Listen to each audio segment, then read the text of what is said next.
here today, Mr. President, because as long as I'm mayor, there's no place better aligned with your economic vision than the city of Chicago. In fact, it's a vision that speaks to the very soul of our city.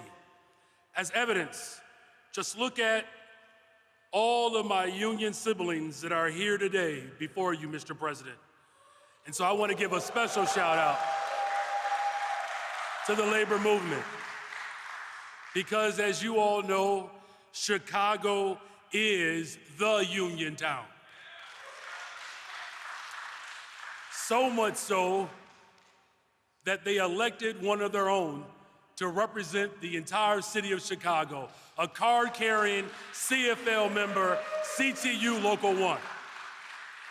The soul of Chicago is a city that honors and invests in working people, because even with a glistening skyline, a gorgeous lakefront, and iconic food, our people are still Chicago's best asset. And that's why, like you, Mr. President, Chicago recognizes the value of investing in people. Like you, we know it takes investments to create the well-paying job opportunities that will ultimately revitalize the families and neighborhoods, not just for today, but for our future.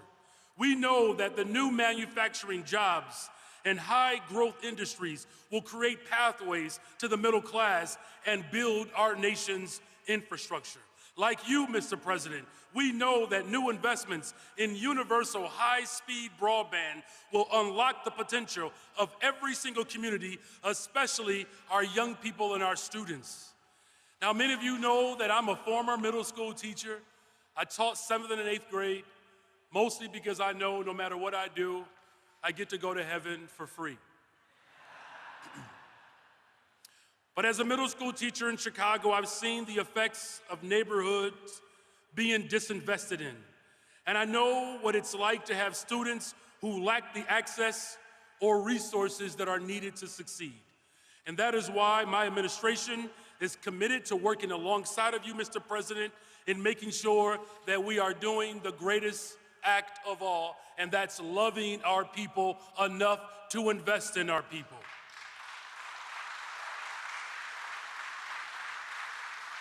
And finally, by investing in our people, we are providing the full force of government to build a better, stronger, safer Chicago. Mr. President, the investments you are announcing today will help us fulfill that vision for our city, a city where no one should be too poor to live in one of the richest cities, in one of the richest countries, at the wealthiest time in the history of the world. Every single resident can flourish regardless of where they live, who they love, or where they come from.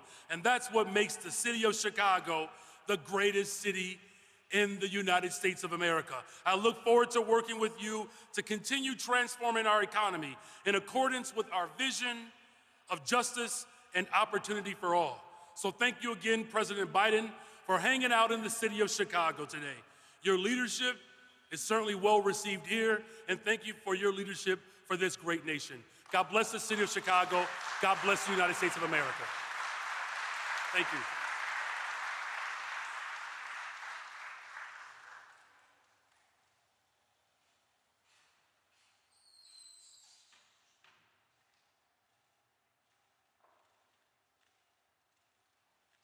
Please welcome Illinois United States Senator Tammy Duckworth.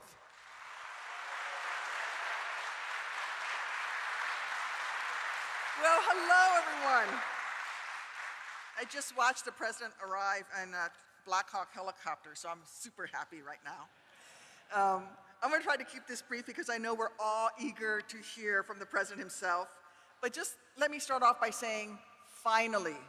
Finally, after 4 years of instability and unpredictability, 4 years in which only the folks cashing the biggest paychecks were allowed to catch their breath or catch a break, finally, we have a president who understands that the best way to build the economy is from the middle out, not the top down. Finally, we're able to debate and pass sign into law bills that don't just look after executives in corner suites, but looks after folks forced to work double shifts too. And finally, we're working to enact policies that lift up the worn-down parent driving that beat-up used car, not just the CEO who takes his private jet to work. You know, every day in Washington, we Democrats in the Senate are grateful to work side by side with President Biden to build an economy which all Americans, no matter what, have to play by the same rules. An economy in which employers who treat their workers fairly are rewarded, while companies that try to skirt the rules are held accountable.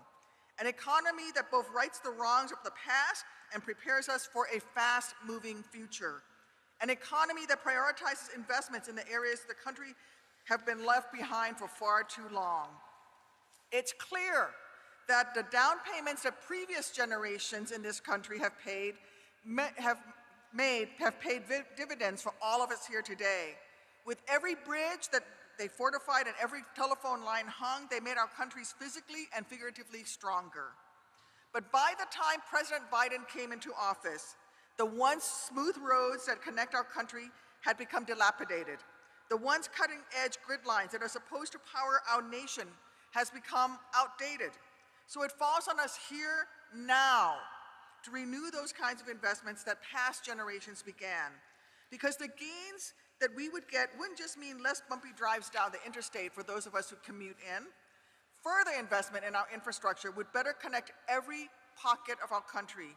It would help us stay a step ahead of our global competitors in this new, ever-changing international economy. It would allow us to lend a hand to farmers and producers who right now have a really hard time moving their goods to market. And it would create better paying jobs, growing the middle class and our economy in one fell swoop. Those are just some of the reasons why I'm so thrilled that President Biden is making this announcement today. Why I'm thrilled to get to work tomorrow and all the tomorrows after that, better interconnecting our nation. And there's no better place to talk about the center of the nation, the place that interconnects and links all sides of this great nation than Illinois and the great city of Chicago. We will help enable America to reach her full potential by allowing all of America to be connected. And it starts right here in the great state of Illinois. Thank you.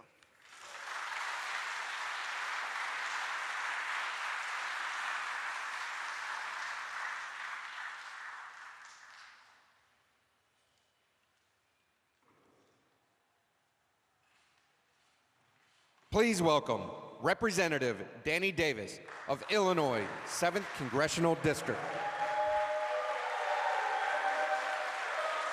Good morning, Illinois.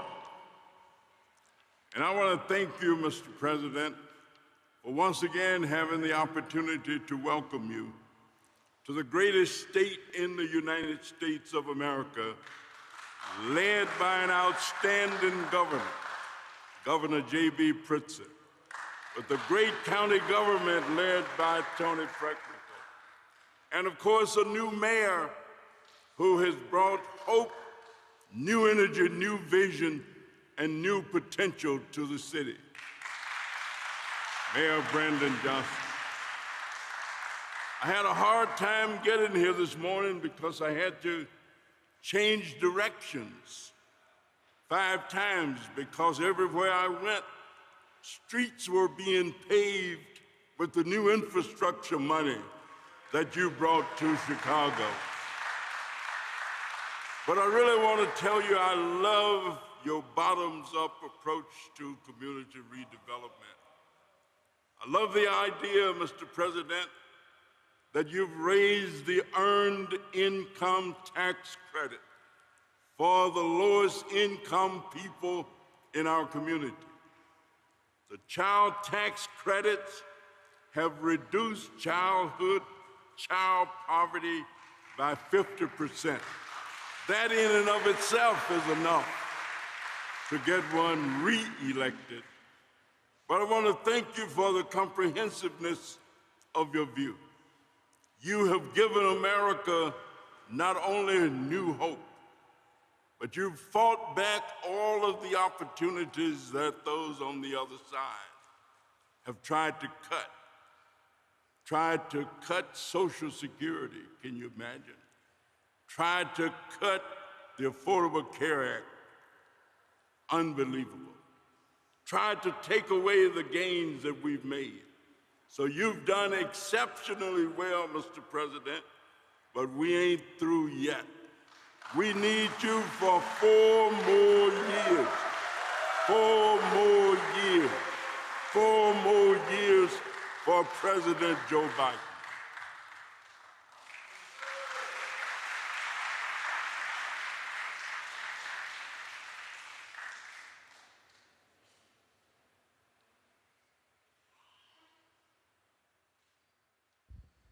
Please welcome Illinois United States Senator Dick Durbin.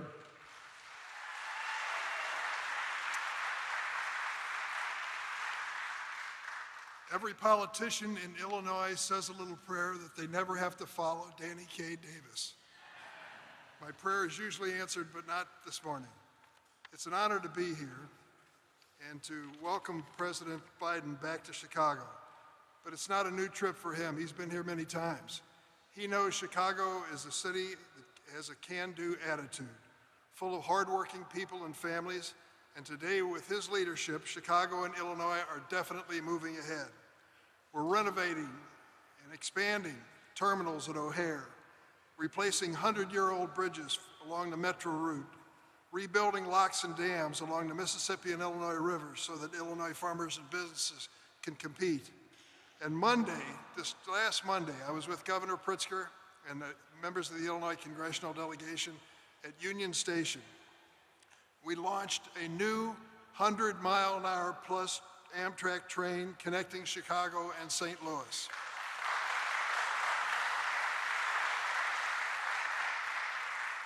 I know one Amtrak fan from Wilmington, Delaware, who would have joined our cheering section. Under President Joe Biden, we're laying the foundation for strong, sustainable economic growth. I said to the president when he got off his helicopter that I went to school many years ago and took an economics course. Studied economics, macroeconomics, microeconomics. Now I'm being introduced to Bidenomics, and I like what I see. I like what it means for America. Under President Biden, we're building a strong foundation for long-term economic growth for generations to come. Middle-class families get a fair shake, and families who've been left behind get their chance to join the middle class. That's the American formula that built the strongest economy and the largest middle class the world has ever seen. For more than 40 years, though, we've heard one other point of view. The wealthiest in our country have been pushing a different approach and a mythical economic theory. They said if we just cut taxes for billionaires and big corporations, everybody's going to do just fine. But here's the truth. This top-down, trickle-down disaster of economics exploded the national debt, shuttered American factories, hollowed out our communities, and left too many families and small businesses barely hanging on. Now, after 40 years of failure, the far right wants to double down again with financial flim-flam. We're not going to stand for it. They want to slash funding for Social Security, Medicare, education, training, our police, border security, child care. The list goes on and on. They even want to cut medical research. Explain that to veterans suffering from exposure to burn pits and families struggling with cancer and other devastating diseases. There's a better way to grow the American economy. Under this president, America is investing in the middle class. And here is a fact I want you to remember, if you remember nothing else. America, among leading economies in the world, has had the highest economic growth rate since the pandemic and the lowest current inflation in the world under President Biden.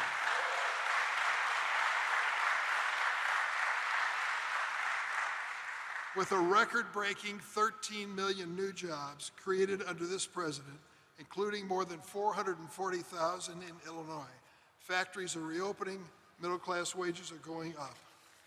And Illinois thanks the president as well for a $1 billion-plus investment that he announced last week to extend reliable broadband to every corner of our state.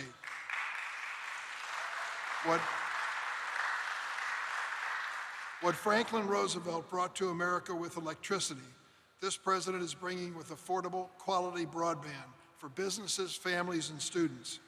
Under this president, 343,000 Illinoisans now have coverage under the Affordable Care Act. Nearly 1 million are covered under the ACA Medicaid expansion, and everyone is protected from predatory loopholes by insurance companies. Under this president, America is investing in training and education, and we're protecting workers' rights to organize and join unions. This president really means it when he says he's a union president. We need to export American products, not American jobs. That's why the president pushed the CHIPS program, which means that we're going to get back in the business of making semiconductor chips, which change the future. We're interested in clean energy technology. I want to tell you a story about where I was yesterday. I was traveling all over the state, and I was downstate about 150 miles from Chicago, in Lee County, where they're replacing the original wind turbines built in 2007 with newer, more efficient American-made assemblies. It's an all-union, multi-million-dollar project. The manager told me it would not have happened without the Inflation Reduction Act, the new law the Democrats passed in Congress and the president signed. That is just the beginning. We expect 300,000 Illinois families to install solar panels because of that same law. A greener America with reduced energy costs for working families. I'm going to close on a personal note. I've been honored to join the president in bringing more than 130 new federal judges to America's judiciary.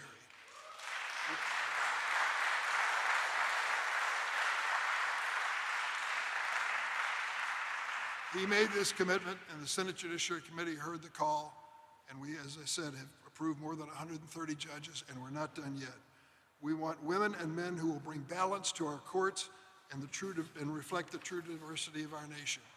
President Biden, I thank you for your friendship, your leadership, your vision for America, but most of all, I thank this president because he brought respect back to the White House.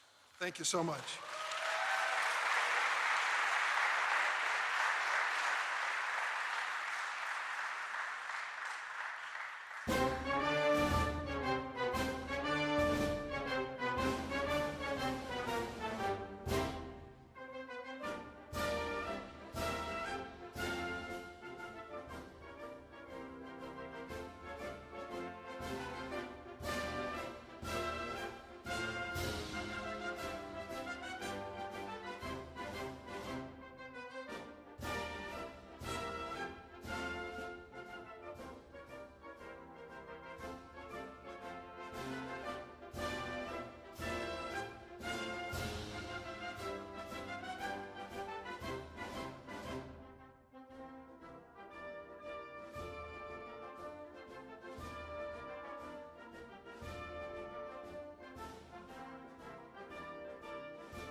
Please welcome Illinois Executive Chairman and founder of Clayco, Bob Clark.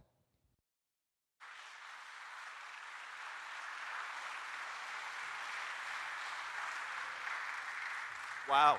Friendly audience, I hope. Good morning. It's still morning for 6 more minutes. As they said, I'm Bob Clark. 35 years ago, I started Clayco in St. Louis, Missouri. Today, we're a nationally fully integrated design builder. We do development, architecture, engineering, really a very integrated company. The company is growing very rapidly, and I'm happy to say that we're still adding about 40 project managers or engineers every month. It's a lot of fun to see the new faces in the company. Moving Clayco to Chicago 10 years ago was a game changer for us. We love working in Chicago. We find it to be one of the most resilient, dynamic, and cost-effective big cities in the whole country. Our governor's track record is impressive, and we're very optimistic and excited about our new mayor.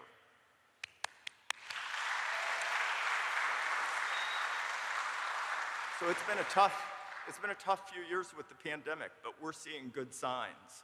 We're thrilled, in fact, at Clayco to be involved in the O'Hare expansion here in Chicago. We just broke ground on a $1.5 billion battery plant for Envision. We just broke ground on a $1.2 billion battery parts manufacturing for Intech in Indiana. The SK plant in Georgia was a $5 billion project still underway. We just broke ground on Group 14 chemical processing plant in Moses Lake, Washington. We're busy. And Samsung's new chip plant down in Tyler, Texas. All of these projects are due to the Inflation Reduction Act, the CHIPS Act, or the bipartisan infrastructure bill.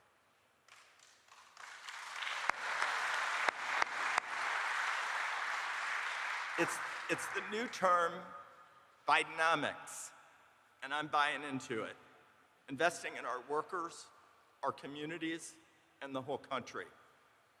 Clayco and the nation's top builders are gearing up for an American building boom not seen since World War II. We believe the Biden economy will last for decades. It's not a short-term change. And it's going to change the very fabric of American jobs. So today, I'm excited to introduce the President of the United States of America, my friend and the architect of this economy, Joe Biden.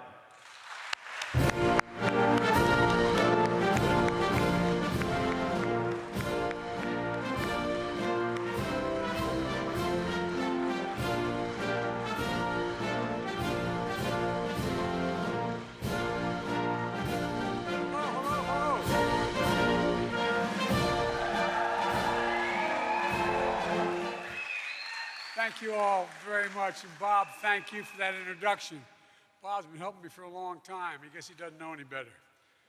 And speaking of help from a long time, a brand new guy in town, a guy who I told him being married, I think, is the toughest job in America. They know where you live, and every time you walk in the grocery store, you get questions. But congratulations, Mr. Mayor.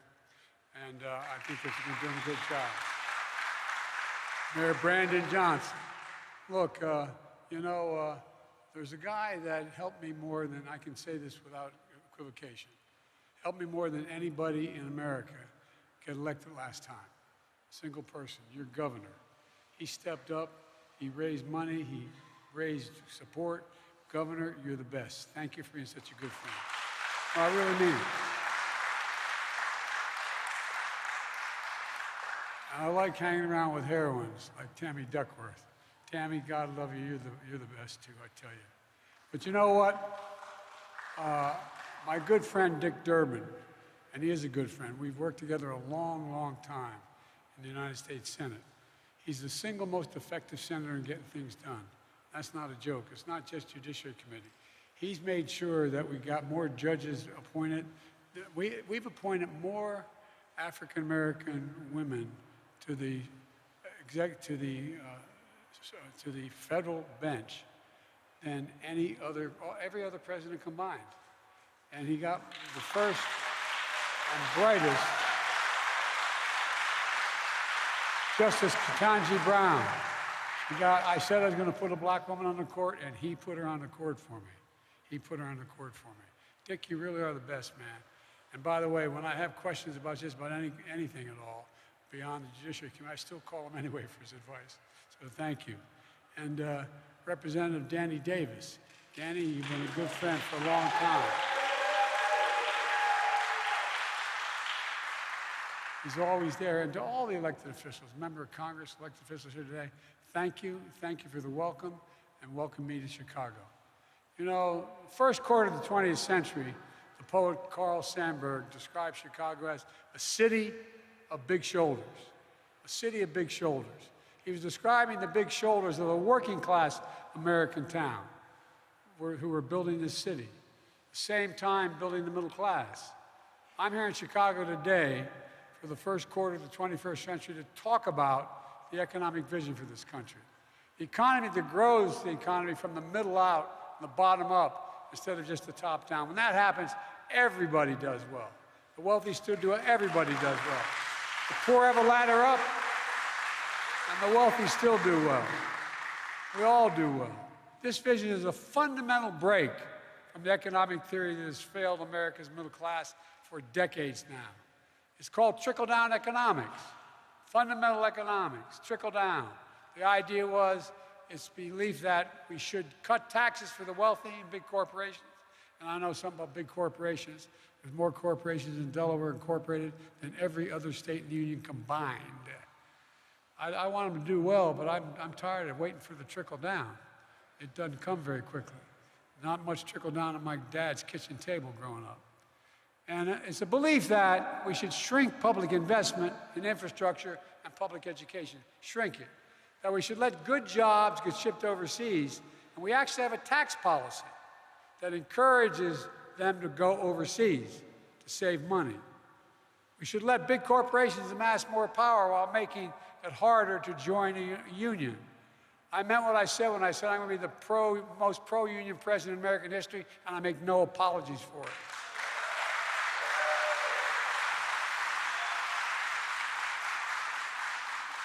My predecessor, if my mom were here, God bless his soul, my predecessor enacted the latest iteration of the failed theory.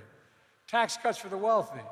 It wasn't paid for, and the estimated cost of his tax cut was $2 trillion. $2 trillion. Now Republicans are at it again, pushing tax cuts for large corporations and the wealthy, and adding trillions of dollars to the deficit. Trillions. Folks, let me say it as clearly as I can.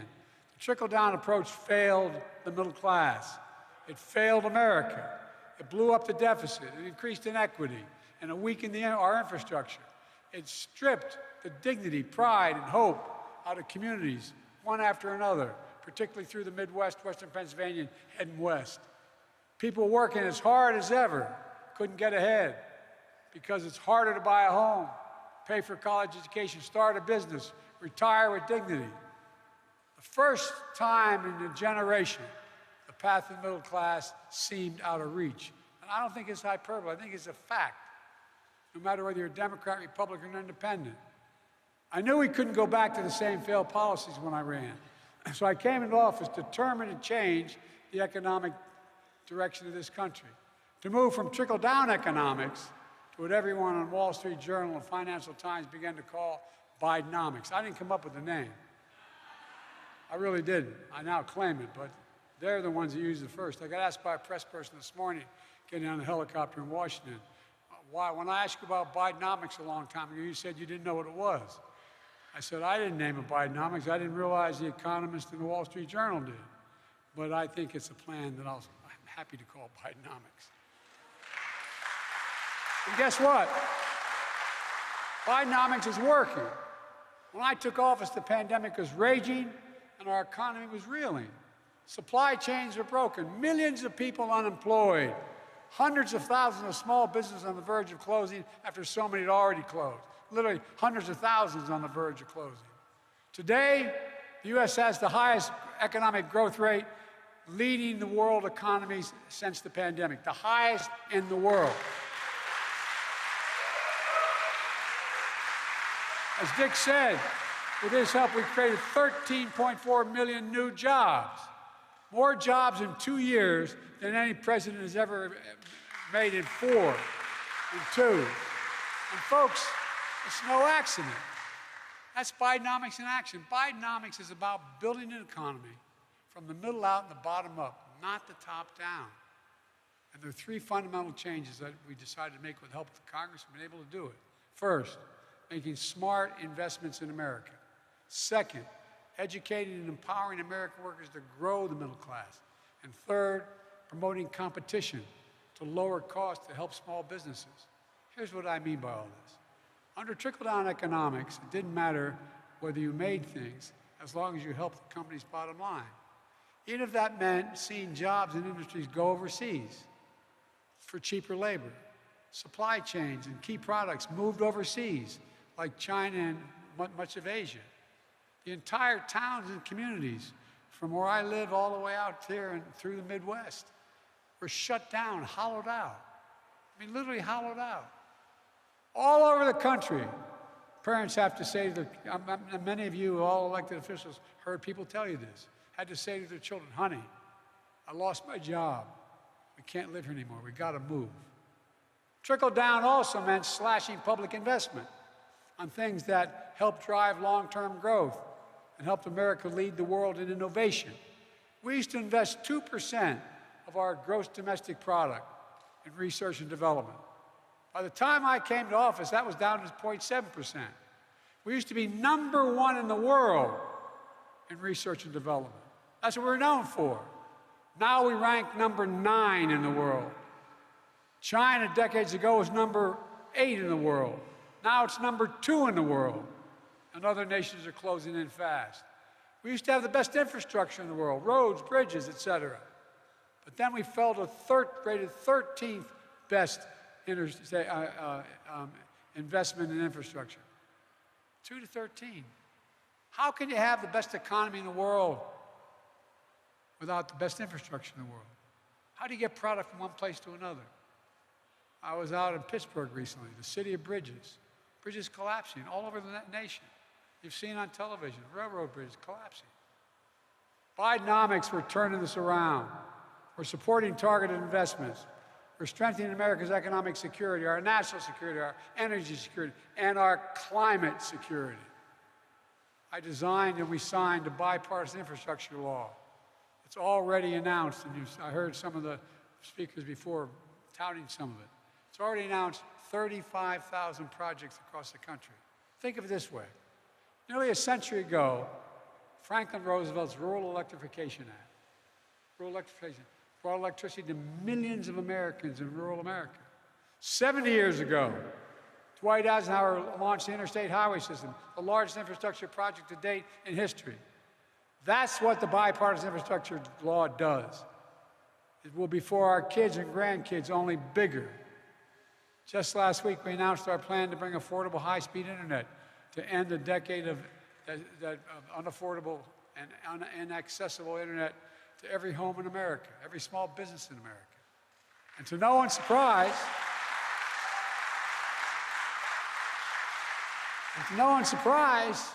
it's bringing along some converts. People strenuously opposed, voting against it when we had this going on. This was going to bankrupt America. Well, there's a guy named Tuberville, senator from Alabama, who announced that he strongly opposed the legislation. Now he's hailing its passage. Here's what he said, quote, "It's great to see Alabama receive critical funds to boost ongoing broadband efforts."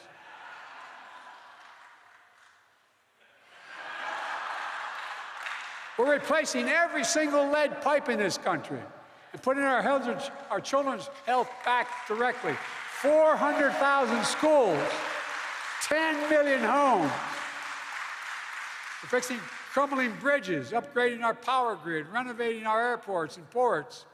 And Dick, one of you talked about that, how important that is for the Great Lakes as well. Last week we opened I-95 back where I live. And you go up the East Coast, it's a one of the most important links in the entire East Coast. Well, guess what? A guy driving a truck hit anyway, he knocked down a whole bridge and the whole block, 4 lanes of the highway. I went up there, and I said, we're going to get this the #1 project to get done. Within 1 week of my being there, 2 weeks of happening, tanker trucks that crashed and caused this overpass that has 150,000 vehicles travel on it every day and 14,000 trucks. It's critical to our economy. We did it with union workers. We closed all the loopholes. We used all American products, all American materials. We used federal infrastructure project, and Made in America. Made in America, not a slogan. It's actually happening. You know, when Roosevelt passed the legislation in the 30s about unions being able to be engaged, everybody thinks they just legalize unions. It said we should encourage unions. There was a little provision there that very few presidents paid attention to. It said, buy American.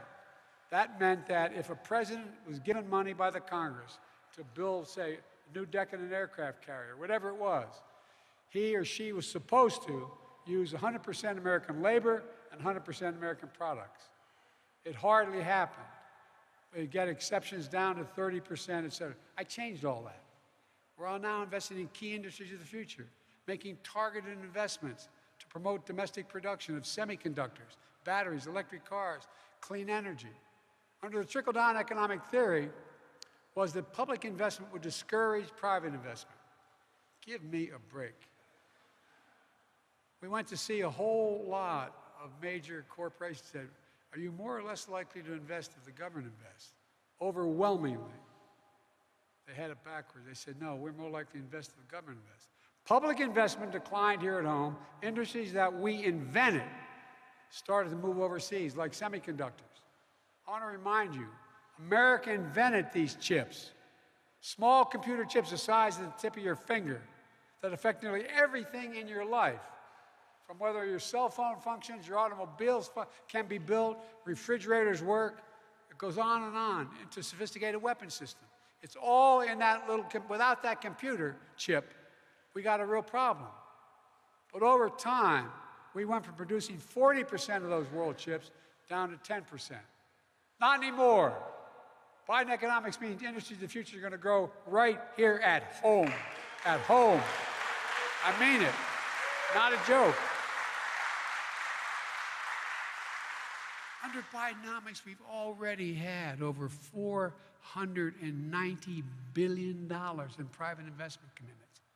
$490 billion from U.S. companies and companies around the world coming to the United States of America.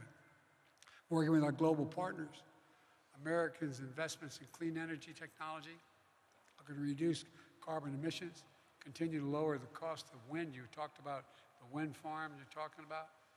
You know, it's already cheaper. Wind and solar are already significantly cheaper than coal and oil. You're not going to see anybody building a new coal-fired plant in America. Not just because I'd like to pass a law to say that.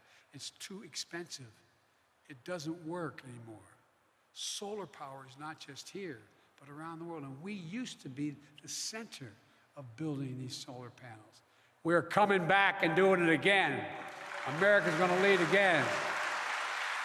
Look, it's a win for the United States and a win for the world that builds on my decision to rejoin the Paris Climate Agreement on the first day I came to office. The first day. And by the way, my predecessor talked a lot about increasing manufacturing. Remember Infrastructure Week? Infrastructure Week became Infrastructure Week and week and week and week and week. It never happened. We got Infrastructure Decade done right off the bat. But in reality, construction of manufacturing facilities here on U.S. soil grew only 2% on my predecessor's watch. In 4 years, 2%. On my watch, it's grown nearly 100% in 2 years. 100%. With help of all the members of Congress that are here, and I'm not being solicitous. Look, Weirton, West Virginia, where a steel mill closed in the beginning of this century, in 2001 or 2, in that range. It employed thousands, had thousands of good paying jobs that were lost. But today, with the help of the Inflation Reduction Act, a new plant's being built, building iron air batteries, which are going to help store energy. And these batteries are going to help store energy, and it's being built on the same exact site, bringing back 750 good-paying jobs, bringing back a sense of pride and hope for the future for all the people of Weirton and surrounding areas. I believe every American willing to work hard should be able to say where they grew up and stay where they grew up. That's Bidenomics. You know, my dad used to have an expression, Joey, and I give my word, as we say. My dad was a well-read guy, never got to go to college, and a hard-working gentleman. We had dinner where we incidentally had conversation and incidentally ate.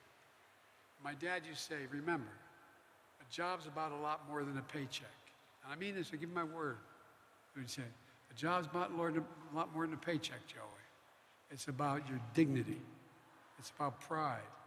It's about being able to look your kid in the eye and say, honey, it's going to be okay. Think about it. I mean, literal sense, think about that. It's about your dignity, how you're treated, and being able to make a living you can tell your kids it's going to be okay. The second big part of Bidenomics is empowering American workers. When I took office, unemployment was over 6%. With the American Rescue Plan, we provided relief and support directly to working class families. Our economy came roaring back. Unemployment dipped below 4% by the end of my first year in office. Now it's been below 4% for the longest stretch in 50 years.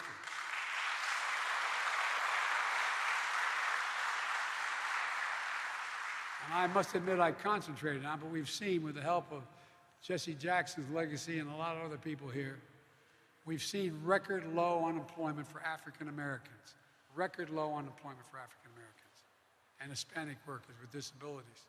The lowest unemployment rate in 70 years for American women, and you make up half the economy and probably 2/3 of the brain. No, really, think about it.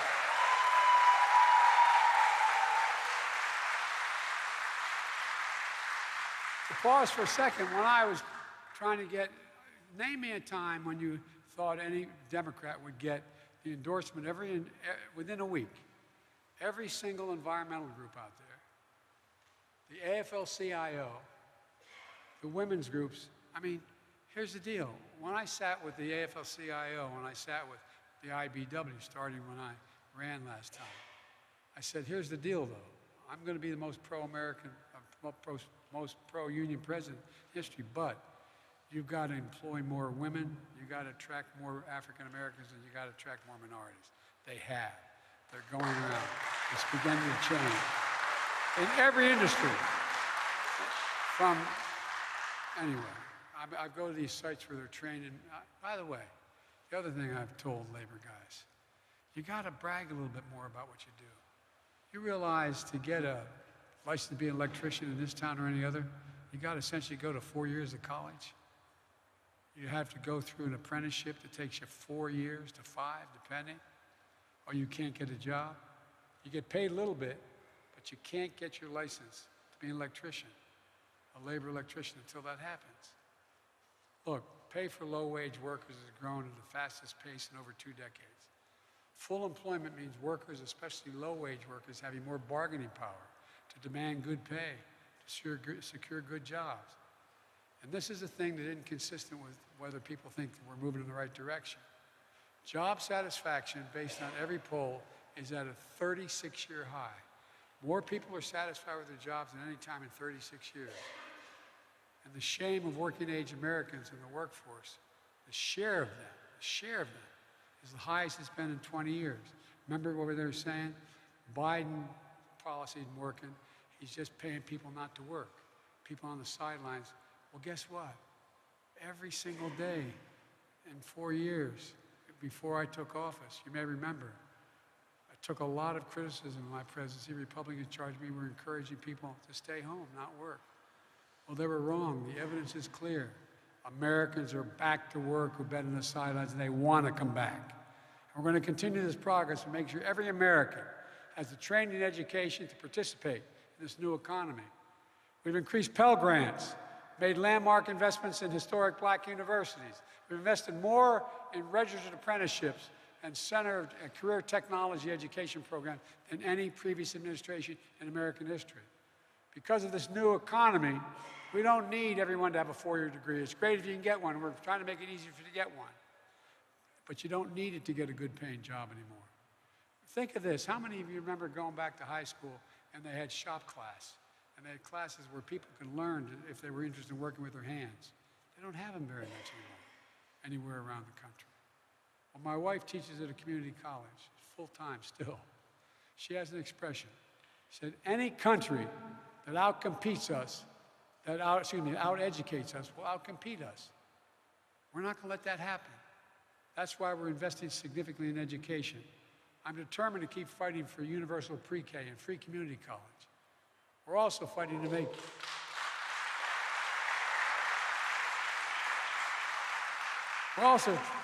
make child care more affordable because we know one benefit is that it opens up significant opportunities for parents to be able to go back and join the workforce. We're also making it easier to empower workers by making it easier to join a union. As I said, I promised to be the most pro-union president in history, and I tell business leaders all the time, our union workers are the best in the world. It takes 4 to 5 years in that apprenticeship. It's like going to college. They'll do the right job on time. Long-term costs for business is less. You know, addressing the 40-year decline in unionization by supporting project labor agreements, collective bargaining, prevailing wage laws. That's the reason today America's support unions is higher than it's been in 60 years. 60 years. And by the way, I met with the Business Roundtable and others. They said, why am I so pro-union? I said, because it helps you. It really does. Think about it. The total cost of a major project goes down when you have the best workers in the world doing it. Not a joke. It's true. It lasts longer. You don't have to worry about whether that socket's going to work. Look, young people are organizing new companies and industries. You know, I've indicated to labor leaders they must expand their ranks. As I said, more women, more minorities. That's what they got to do. Third part of Biden economics is promoting competition. Because when companies have to compete on a level playing field, they have to work harder to attract customers, retrain workers. Some of you business people here know that well. But under the trickle-down economic theory, 3/4 of U.S. industries grew more consecrated.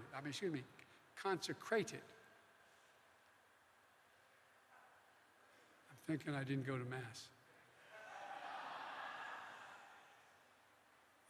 They were moving to diminished competition. Well, that may have been made things easier for big corporations. But for everybody else, it made it harder, more expensive.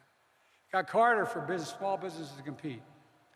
It stifled integration. It reduced wages for workers. And it made our supply chains more vulnerable. So, folks, that's been the Republican plan so far. Good for big business, bad for everybody else.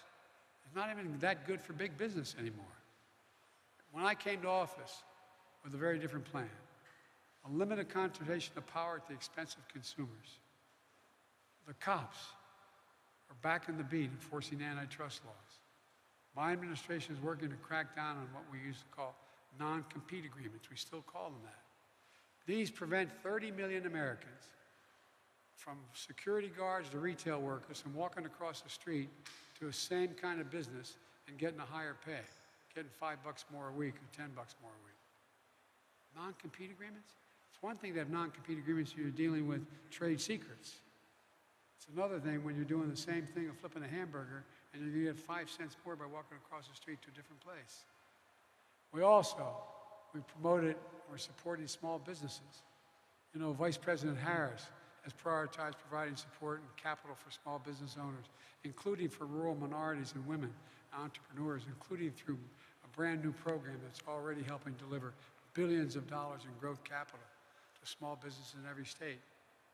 We've seen a record 10.5 million applications, 10.5 million applications, folks looking to start a small business just in the last 2 years, 10.5. Every one of those applications is an application of hope, hope, Competition also means lowering costs for consumers. Bringing down inflation remains one of my top priorities. Today, inflation is less than half of what it was a year ago. And that inflation caused by Russia and by the war in Ukraine and by what's going on. But we knew we had to do more. There's more than one way to bring down costs. Another expression my dad used to use, for real. He'd say, Joey, he said, at the end of the month, the question is, after you pay all your bills, do you have just a little left for breathing room? Just a little less for breathing room.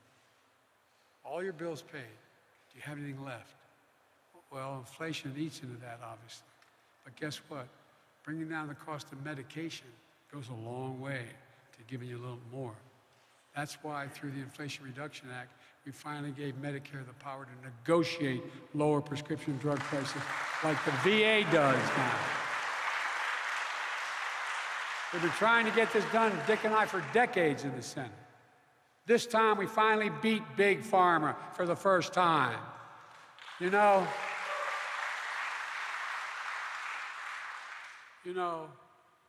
same drug made by the same American company, sold in Chicago, is more expensive than that same drug sold in Toronto, Great Britain, France, Germany, any city you can name, for real.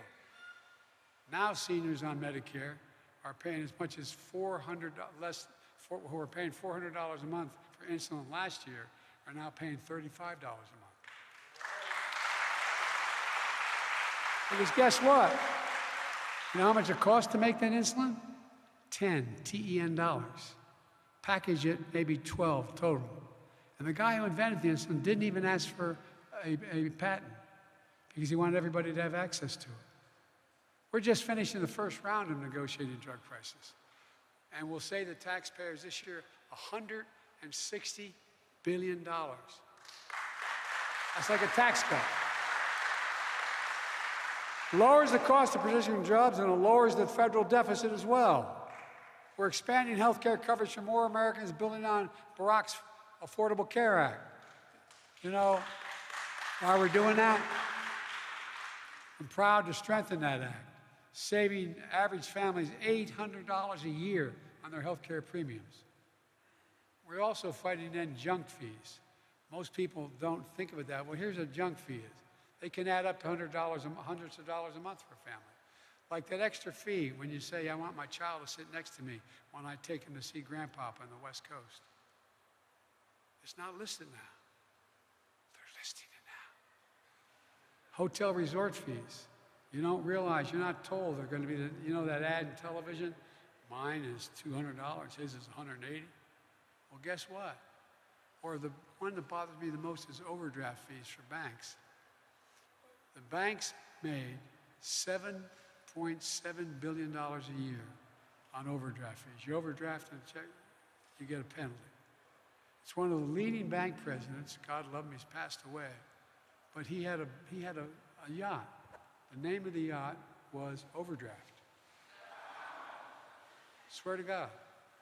Well, guess what? There are going to be no more overdraft fees. Folks, we're doing this, doing all this, reducing the deficit at the same time. Just in my first 2 years in office, my team and I have reduced the deficit by $1.7 trillion, more than any president has. Just in 2 years. And the budget agreement I negotiated without having to give away anything of consequence reduced the deficit by another $1 trillion. You know, reversing 40 years of Republican trickle-down economics that helped few but hurt the middle class, it's going to take some time. But we're in a place where some big pieces, and we're moving in a direction where we can get some more done and people will see it. What I'm doing, and I knew I'd have to do this, all those major legislations we pass, people go, that's great, but it takes time to get it out in the field. It takes time for them to see it. And I'm not here to declare victory on the economy. I'm here to say we have a plan that's turning things around incredibly quickly. But we have more work to do. For example, does anyone here think the federal tax system is fair? Raise your hand. No matter how much money you make.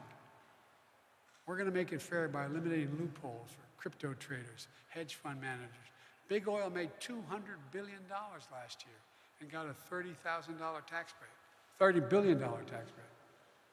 We're going to get billionaires to pay up a little bit, at least the minimum tax. You know, when we began, there were 750, before the pandemic, 750 billionaires in America. Now there are 1,000. You know how much their average tax is? They pay federal tax? 8% taxes. No billionaire should pay a lower tax rate than a school teacher, a firefighter, a cop. I mean, this is...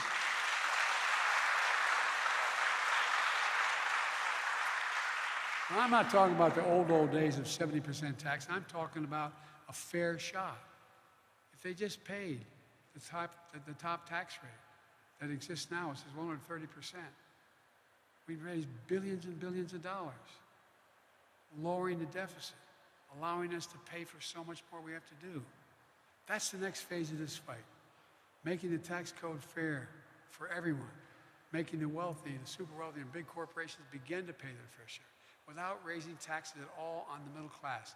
I made a commitment when I got elected. No one in America making under $400,000 ever have to pay a single penny more in federal taxes as long as I'm president. And I've kept that promise. And $400,000 is a lot of money where I come from. Let me close with this.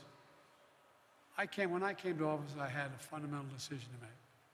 We're going to continue trickle-down economic as a policy that's failed time and again, that grew inequality, that saw jobs go overseas, that saw, and you've seen it out here, towns hollowed out. I ran on the promise I was going to end this, and that I began to build an economy from the middle out and the bottom up. We're not going to continue down the trickle-down path as long as I'm president.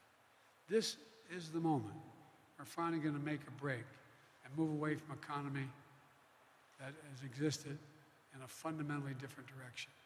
Here's a simple truth about trickle-down economics. It didn't represent the best of American capitalism, let alone America. It represented a moment where we walked away, and how many in this country, from how this country was built, how this city was built. Bidenomics is about the future. Bidenomics is just another way of saying, restore the American dream, because it worked before. It's rooted in what we've always worked best at in this country, investing in America, investing in Americans. Because when we invest in our people, we strengthen the middle class, we see the economy grow, that benefits all Americans. That's the American dream. 40 years of trickle-down limited that dream, for those, except for those at the top. Too many, for too long, have seemingly suggested that it's only available if you have a 4-year college degree. You can work at a teaching or work at a tech center. These new factories that are opening, these fabs that are opening for semiconductors, without a college degree, you're going to make $100,000 to $130,000 a year working those fabs. $100,000 to $130,000 a year. Well, I believe that every American willing to work hard should be able to get a job no matter where they are. In the heartland, in small towns, in every part of this country, to raise their kids on a good paycheck and keep their roots where they grew up. That's Bidenomics. I think the economic philosophy is not going to restore the American dream that we have now, that philosophy, but there's new and will. It's going to help, and I think it's going to help lessen the divisions in this country by bringing us back together. It makes it awful hard to demagogue something when it's working, although they do it all the time. I've long said, and I mean this, I was on the Tibetan Plateau with Xi Jinping. I traveled 17,000 miles with him. I've spoken with him more than any other head of state, because it started when I was vice president, and President Hu was the president, and he was the vice president. We knew he was going to be successful.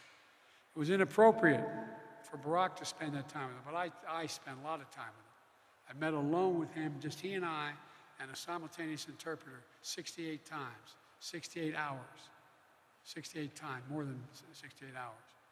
By the way, I turned in all my notes. But, Mr. God's truth, he asked me, we're in the Tibetan Plateau, and he asked me, he said, can you define America for me?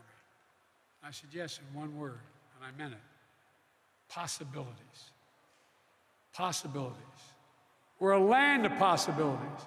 And I told him it's never been a good bet to bet against America. Never. And I can honestly say I've never been more optimistic about America's future. I swear to God. I've never been more optimistic. We just have to remember who we are. We're the United States of America. There is nothing beyond our capacity if we work together. So God bless you all, and may God protect our troops. Thank you, thank you, thank you.